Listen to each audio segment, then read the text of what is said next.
काल सुद्धा कालच्या बैठकीत काय ठरलं आमरसपुरी बैठकीत ते सुद्धा मी सांगू शकतो आणि ते तसंच्या तसं असेल. माझ्या कानातून कोणतरी सांग आणि विश्वासानं सांग.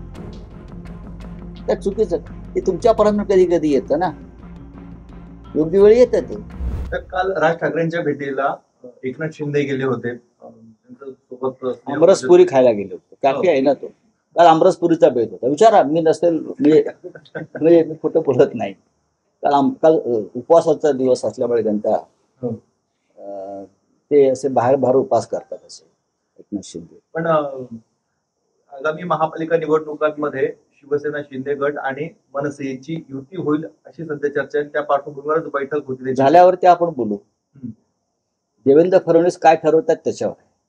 अमित शहा महाराष्ट्रात आले आणि त्याच्या दुसऱ्याच दिवशी ही भेट झालेली आहे आणि अमित शहा आणि एकनाथ शिंदे यांची पण त्यांच्या दौऱ्याच्या दरम्यान भेट झाली होती. बघा, अमित शहा त्यांच्या पक्षाचे प्रमुख आहे.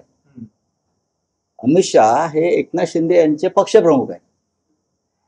त्याच्यामुळे त्यांची भेट झाली आहे. आता आम्ही आमच्या पक्षप्रमुखांना भेटतो, उद्धव साहेबांना, आज येणार आमचे पक्षप्रमुख.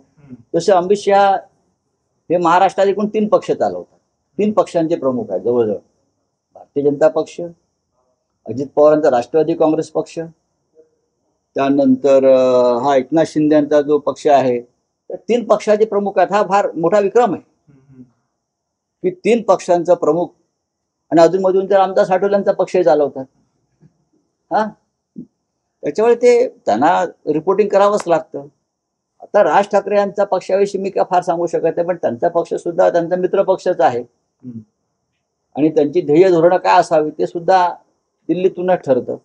साहेब, तुम्ही काल म्हणालात होता की अमित शहा आणि एकनाथ शिंदे यांची भेट झाली, त्यावेळेला काय ठरलं हे सगळं मला माहिती. काल सुद्धा कालच्या बैठकीत काय ठरलं आमरसपुरी बैठकीत ते सुद्धा मी सांगू शकतो आणि ते तसंच्या तसं असेल. एकनाथ शिंदे यांच्या जवळचं व्यक्ती तुम्हाला हे सगळं सांगताय की आणखी कोणी. माझ्या कानातून कोणतरी सांगतं आणि विश्वासानं सांग. त्या चुकीचं ते तुमच्यापर्यंत कधी कधी येतं ना, योग्य वेळी येतं ते.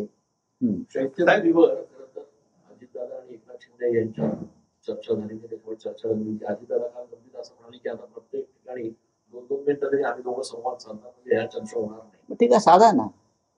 राजकारणात संवाद असायलाच पाहिजे. पण अजित पवार यांची तक्रार घेऊन अमित शहाकडे, म्हणजे त्यांच्या पक्षप्रमुखांकडे स्वतः एकनाथ शिंदे गेले होते, ते पण विसरता येत नाही.